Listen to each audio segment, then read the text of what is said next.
rin hindi sumasagot na. Pag sinabi ng magulang ko, sumagot niya. Nangangaral ba kayo sa mga magulang nyo?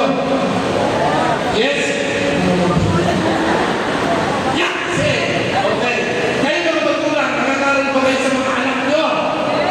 Yes or no? Oh, di ba? Pinagiginggan ba kayo madalas? Hindi ba yung mga pagkakataon? O madalas ang pagkakataon na hindi ba pinagiginggan? Totoo o hindi? Oh. Ano nangyayari doon? Na pinapangalanan mo, ayaw makinig sa'yo. Yung mga bata, 3 years old, sasabihin mo, na, huwag kang sumampa dyan. Bakit ayaw mo pasampahin? Bakit? Bakit? Dahil baka? Eh di magkakabuo siya, mapapasama siya. Yes or no? Yes. Ganun din ang Panginoon. Bakit ba pinagsasabihan tayo? Mahalin mo ang kapwa mo. Huwag ka magtatayo ng sama ng loob. Oh, patawarin mo nagkakasala sa'yo. Bakit sinasabi sa'yo? Ha? Na tumulong ka sa kapwa mo. Bakit sinasabi sa'yo? Mahalin mo ang kaaway mo. Para sa akin mo. At ang sino mang nakikinig, sumusunod, nagbubuhay sa utos at salita ni Lord, hindi mapasa. Kundi mabubuhay. Kalimutan siya ng Panginoon at babalik siya sa buhay na wala. Sa buhay na wala? Ay, sinusunod ako eh. Sa buhay na wala. Sa buhay ko wala? Ito, sigaw yung mga yun ang sinasabi natin. Hindi tayo magagaya sa templo o sa Jerusalem na bumagsak. Bakit? Dahil nakinig ka. Sumampalataya ka. Nagtiwala ka sa pinakinggan mo na aral ni Kristo at nabuhay ka sa aral na yun.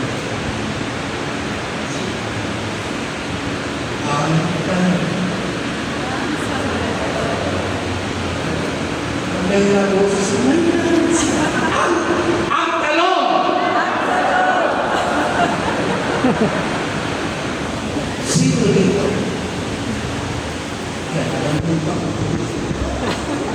Sino dito?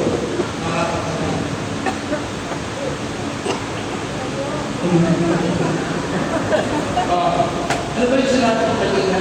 Hindi tayo nagagalit sa Jerusalem na pumansa. Diba? Dahil nakikinig tayo, sumasampalataya, naniniwala, at pagtitiwala, at nabubuhay sa salita ng Diyos. Amen? At sino mang nabubuhay, nagtitiwala, sumasampalataya sa salita ng Diyos, ay naninilig ng Diyos at babalik sa buhay ng kawalan ng Panginoon. Amen? Amen. Ang tanong, sino dito ang nabubuhay sa salita ng Diyos? Taas ang kamay.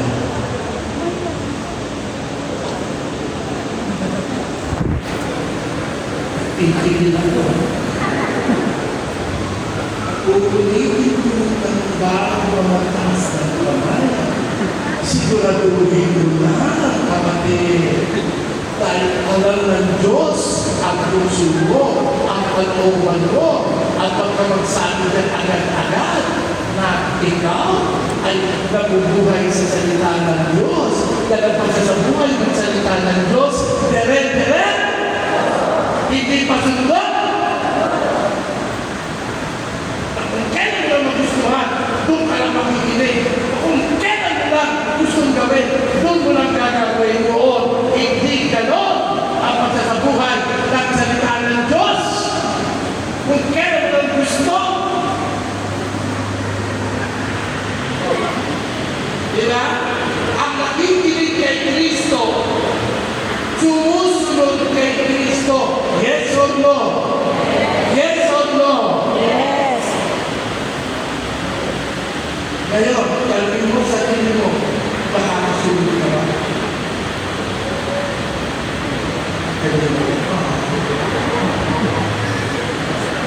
Diba?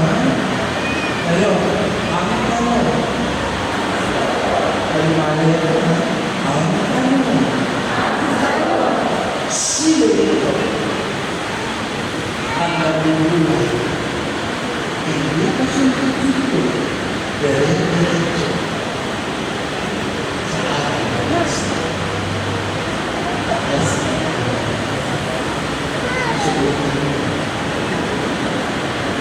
Nakakasunod ka, hindi ka nagsinungaling, kahit kailan hindi ka nagdadama ng galit, ha? Hindi kahit kailan, kapatid, ha?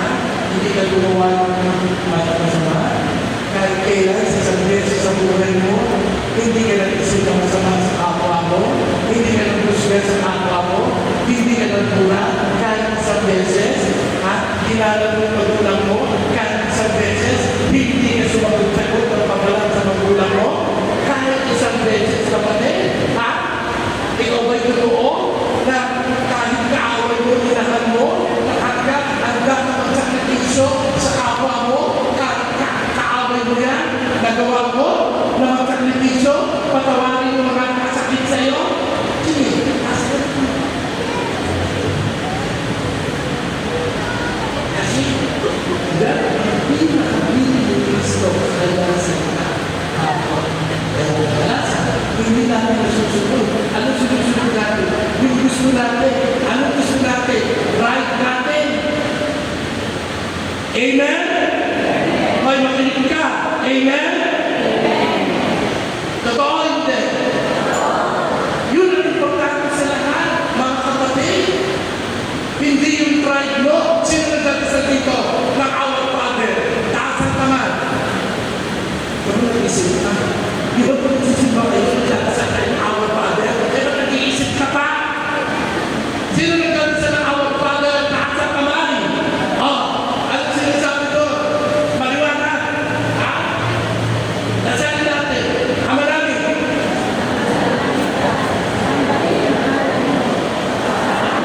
Oh, lakas mo yung susunod. Ilakas mo yung susunod. Oh, sundin na loob mo. Ginagawa mo. Dasal ka lang ng dasal. Hanggang salita ka lang. Ginagawa mo. Taas ka lang yung kamay. Ito ko ba yun? Diba? Diba? Araw-araw, nagdadasal ka, sundin ang loob mo. Pero araw-araw, magawa ka ng masama. Araw-araw, gumagawa ka ng mali.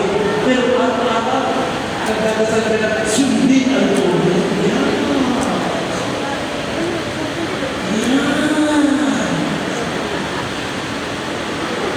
Wala ka na nakakaraw ng mundo. Yan sinasabi na. Kasi kung hindi tayo makikinig at hindi tayo susunod at hindi tayo mabubuhay sa pananampalataya at kakilusalan, babagsak sa alumbarahan. Babagsak ka. O hindi kayo hindi babagsak ka dahil tuloy Mga guys, di ko na nga itong binuo. Ngayong karugtong nang umuwi tayo galing Batangan. Video nga ako dito at tamang singing nga tayo dito for this video. Kasi maganda yung music ng bus. Yung bus na sasakyan mo na to, maalala mo lahat ng nakakalimutan mo sa buhay mo. Maibabalik ba lahat? Ganun. Kanya ito mga guys ha, medyo maingay, saka hindi ko na talaga to minot. Tapos duman nga ako sa St. Peter. Talaga to minot dahil nga gusto ko marinig yung painisan ni Father. Tapos dito sa ulihan, yahay ba tayo? Pinoise over ko na lang ba?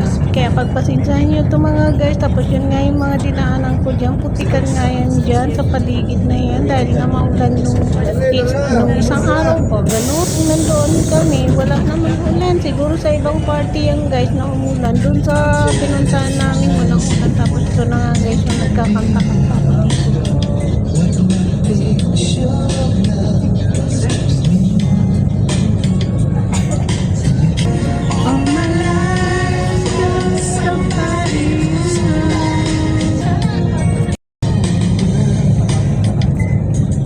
gagaling tulay. So, yun lang guys. Thank you so much watching. See you sa next vlog, mga kalamon at kapatay gutom. Bye! Good morning, everyone!